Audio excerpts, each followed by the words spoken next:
அதாவது இன்றைக்கி கோகுலாஷ்டமி இல்லையா? ஸோ அதான் என் தங்க குட்டிக்கு வந்து பார்த்திங்கன்னா கிருஷ்ண வேஷம் போட்டு என் அக்கா வீடியோஸ் ஃபோட்டோஸ் அனுப்பிச்சிருந்தா. ஸோ அதை பார்க்குறதுக்கே அவ்வளோ அழகாக க்யூட்டாக என் தங்க பிள்ளை இருந்துச்சு. ஸோ நீங்களும் பார்த்துட்டு எப்படி இருக்குன்னு மறக்காமல் சொல்லுங்கள். பொண்ணு இல்லை இல்லையா? ஸோ அந்த குறையும் தீர்க்கிறதுக்காக என் தங்க குட்டிக்கு ராதை வேஷத்தையும் கையோட போட்டாச்சு. அப்படியே என் தங்க பிள்ளை பார்க்குறதுக்கு அப்படியே பொண்ணு பிள்ளை மாதிரி அழகாக இருந்தான். ஸோ எப்படி இருக்குது அப்படிங்கிறத மறக்காமல் கமெண்ட் பண்ணுங்கள். குட்டி குழந்தைங்க இருக்க எல்லா வீட்லேயும் நேரம் கண்ணன் ராதை வேஷம் போட்டிருப்பீங்கன்னு நான் நினைக்கிறேன். ஸோ எல்லா குழந்தைங்களும் அழகு தான். ஸோ என் தங்க பிள்ளை எப்படி இருக்குன்னு மறக்காமல் கமெண்ட் பண்ணிடுங்க. ஓகே, அழகு என் தங்கம். அப்பா, இதுக்கப்புறம் வந்து நான் யூஷுவல் நான் எப்பொழுதும் டேயில் என்ன பண்ணுவேன் அப்படின்னு ஷேர் பண்ணுவேன் இல்லையா? அதுதான் உங்களுக்கு ஷேர் பண்ண போகிறேன். ஆக்சுவலாக எங்கள் அக்கா ஒசூரில் இருக்கா. ஒசூர்லேருந்து அந்த வீடியோ எடுத்து அனுப்பிச்சி விட்டா. அவள் ஈவினிங் போல் இப்போ ஒரு 6:30 போல் தான் வீடியோ எடுக்க ஸ்டார்ட் பண்ணாங்களா. வீடியோஸ் ஃபோட்டோஸ் எல்லாம் எடுத்து எனக்கு கையில் கிடைக்கிறதுக்கே ஒரு 7:30 ஆகிடுச்சு. ஸோ அதுக்கப்புறம் நான் வந்து அதில் ஃபில்டர் பண்ணி ஓகே நாட் ஓகே பண்ணி அதுக்கப்புறம் வந்து அதை எடிட் பண்ணி அப்புறம் வாய்ஸ் ஓவர் கொடுத்து வீடியோ போடுறதுக்கு டைம் ஆகிடுச்சு. சாரி, அதனால தான் இன்றைக்கி டிலே ஆகிட்டு வீடியோ வருது. சரி, ஓகே, அண்டர்ஸ்டாண்ட் பண்ணிப்பீங்கன்னு நினைக்கிறேன். சரி, அதாவது இன்றைக்கி மார்னிங் சீக்கிரமாகவே எழுந்திரிச்சு உருளைக்கிழங்கு போட்டு குருமா பண்ணிவிட்டு இட்லி பண்ணியாச்சு. ஸோ அதை வந்து நான் ரெடி ஆகிட்டு வந்து சாப்பிட்டுட்டு அப்புறம் வந்து அதை வந்து இன்னொரு பார்சலும் வந்து பார்த்துட்டிங்கன்னா ரெடி பண்ணி எடுத்துக்கிட்டேன். ஸோ இன்றைக்கி மார்னிங் வந்து கொஞ்சம் குயிக்காக தான் எல்லா வேலையும் பார்த்துக்கிட்டு இருந்தேன். ஒரு 8:30க்கெலாம் வந்து பார்த்துட்டிங்கன்னா ரெடி ஆயாச்சு. ஸோ இப்போ ரெடி ஆகிட்டு அப்படியே பார்த்துட்டிங்கன்னா கிளம்பிட்டோம், நானும் என் அம்மாவும் தான். ஸோ அப்படியே போகிற வழியெல்லாம் பார்த்துட்டிங்கன்னா இங்கே பாருங்களேன், அழகாக பச்சை பசேல்னு எவ்வளோ அழகாக இருக்குது பாருங்களேன். ஸோ இதெல்லாம் வந்து இங்கே பக்கத்தில் இருந்து நம்மளுக்கு வாழை தான் கொடுத்து வைக்கல, அட்லீஸ்ட் நம்மளுக்கு பார்க்குறதுக்காவது கொடுத்து வச்சிருக்கேன் அப்படின்னு சொல்லிட்டு போகிற இடத்துலலாம் அழகாக பார்த்துட்டு அப்படியே உங்களுக்கும் காட்டலான்னு சொல்லிட்டு கேப்சர் பண்ணிக்கிட்டே வந்து பார்த்துட்டிங்கன்னா போனேன். அதெல்லாம் ஓகே தான், அழகாக தான் இருக்குது.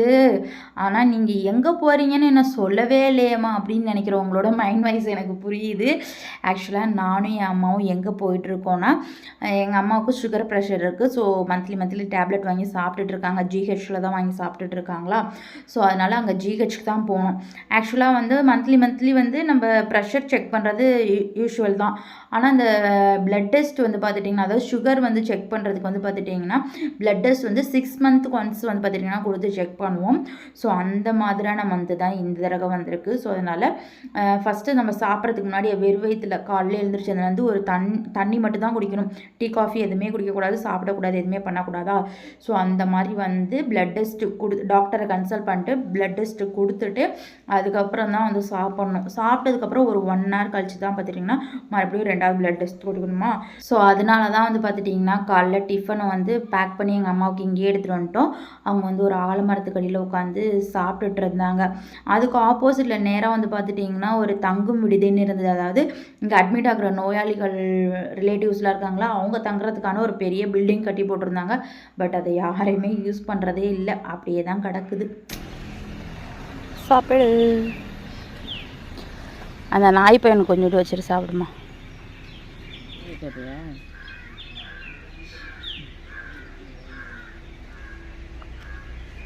வைக்கிறதுக்கு ஃபுல்லாக திங்கிதான்னு தெரியலம்மா, கொஞ்சோண்டு முதல்ல வைமா.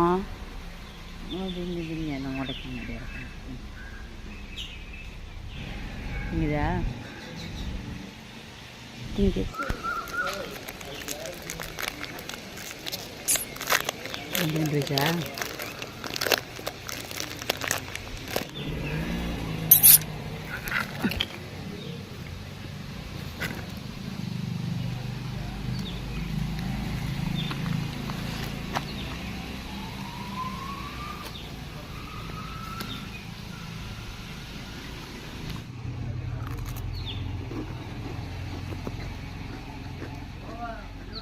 எவ்வளோ நேரம் தான் நம்மளும் உள்ளாரையே உட்காந்துருக்குது. சரி, வெளியிலையாவது வரலாம்னு சொல்லிட்டு ஹாஸ்பிட்டலை விட்டு வெளியில் வந்தால் ரைட் சைடில் ஒரு டீ கடை சின்ன லெவலில் தான் இருக்கும். லெஃப்ட் சைடில் வந்து பார்த்திங்கன்னா ஒரு பஸ் ஸ்டாண்டு. பஸ்ஸே வராத இடத்துக்கு பஸ் ஸ்டாண்டு எப்பயாவது இல்லை, டைமிங்க்கு தான் பஸ் வரும். ரொம்ப ஒரு 2 hours 3 hours ஒன்ஸ் அந்த மாதிரி தான் இந்த இதுக்கு பஸ் வருமா. அதனால் பஸ்ஸெல்லாம் நம்புறதே இல்லை, 2 வீலர்லேயே வந்துட்டு போயிடுறது. அதுக்கப்புறம் அப்படியே பார்த்துட்டிங்கன்னா இந்த மாட்டு வண்டியை பார்த்தேன். ஸோ அதை பார்த்தோன்னே அப்படியே மலரும் நினைவுகள் ஞாபகம் வந்துச்சு. ஆக்சுவலாக நாங்கள் 10-15 years இருக்கும்னு நினைக்கிறேன். ஸோ அவ்வளோ வருஷமாக இந்த மாட்டு வண்டியை வச்சு தான் நாங்கள் பொழப்பே நடத்திக்கிட்டு இருந்தோம். நான் ஸ்கூல் படித்தது, காலேஜ் படித்தது எல்லாமே இந்த மாட்டு வண்டியால் தான். ஸோ அது வந்து என்னால் மறக்கவே முடியாது என் லைஃப்பில். என் அம்மா அப்பா காவேரி ஆற்றுலேருந்து மணல் எடுத்துகிட்டு வந்து கட்டட வேலைகளுக்கு, காலவாய்க்கு, அதாவது செங்கல் சூளைக்கு இதுக்கெல்லாம் கொடுத்துட்ருப்பாங்க. ஸோ அந்த பிஸ்னஸ் தான் பண்ணிகிட்டு இருந்தாங்க. ஸோ அந்த ஒரு அது மூலமாக வந்த வருமானத்தில் தான் நாங்கள் எங்கள் ஃபேமிலி கொஞ்சம் ஒரு நல்ல நிலைமைக்கு வந்தோம். ஸோ அதை என்றைக்குமே மறக்கவே மாட்டேன். நம்மள குடும்பம் முன்னேறதுக்கான கை கொடுத்த ஒரு தொழில்னால் அதுதான். அப்படியே அதை பார்த்துட்டு வர வழியில் பார்த்துட்டிங்கன்னா, அந்த பிள்ளையார் பக்கத்தில் வந்து பார்த்துட்டிங்கன்னா, ஒரு குட்டியாக உண்டியல் பூட்டு போட்டு வச்சுருந்தாங்களா, இங்கே பெரிய லெவலில் லாக்கரையே எல்லாம் உடச்சி எடுத்துட்டு போகிறாங்க, இந்த பூட்டையே உடைக்க மாட்டாங்கன்னு எனக்கு தோணுச்சு. சரி ஓகே. அப்புறமேட்டுக்கு அப்புறம் டாக்டரை கன்சல்ட் பண்ணிவிட்டு ரிப்போர்ட்லாம் வாங்கி பார்த்துட்டு அவங்க எல்லாம் கொஞ்சம் சுகர் அதிகமாக இருக்குது அப்படின்னு சொன்னாங்களா, சரி ஓகே அப்படின்னு சொல்லிட்டு, ஏன்னா இந்த தடவை அம்மா மாம்பழம் நிறையா சாப்பிட்டாங்க இல்லையா, ஸோ அதனால தான் சரி ஓகேன்னு சொல்லிட்டு கொஞ்சம் சோகத்தோடு பார்த்துட்டிங்கன்னா டேப்லெட்லாம் வாங்கிட்டு வீட்டுக்கு வந்தாச்சு. ஸோ அதுக்கப்புறம் வந்துட்டு எங்கள் அம்மாயி காலையிலே சீம்பால் கொடுத்துட்டு போயிருந்தாங்க. ஸோ காலைல காய்ச்ச முடியலையா, ஃப்ரிட்ஜில் எடுத்து வச்சுட்டு போயிருந்தேன்னா, ஸோ அதை ரிட்டன் வந்து அதுக்கப்புறம் என் பூனைக்கு ஊற்றி வச்சுட்டு நானும் பார்த்துட்டிங்கன்னா நாங்கள் குடிக்கிறதுக்காக காய்ச்சிட்டு இருந்தேன். எனக்கு இந்த சீம்பால்னால் ரொம்ப ரொம்ப ரொம்ப பிடிக்கும். ஆனால் இது ரொம்ப ரேராக தான் கிடைக்கும். இருந்தாலும் கிடைக்கிற டைமில் விடுறதே கிடையாது. எனக்கு ரொம்ப பிடிச்ச ஃபேவரட்டான ஒரு இது. ஸோ உங்கள் யாருக்கெல்லாம் இந்த சீம்பால் ரொம்ப பிடிக்கும் அப்படிங்கிறத மறக்காமல் கமெண்ட் பண்ணுங்கள். ஓகே, சரி சரி. நானும் அதுக்கப்புறம் நல்லா ரசித்து எனக்கு பிடிச்ச இந்த சீம்பாலை சாப்பிட்டேன். ஸோ உங்களுக்கும் கிடைச்சா நீங்களும் வாங்கி சாப்பிடுங்க. ஓகே, சரி சரி. இந்த வீடியோ கண்டிப்பாக உங்களுக்கு பிடிச்சிருக்குன்னு நினைக்கிறேன். பிடிச்சிருந்தா மறக்காமல் லைக் பண்ணி ஷேர் பண்ணுங்கள்.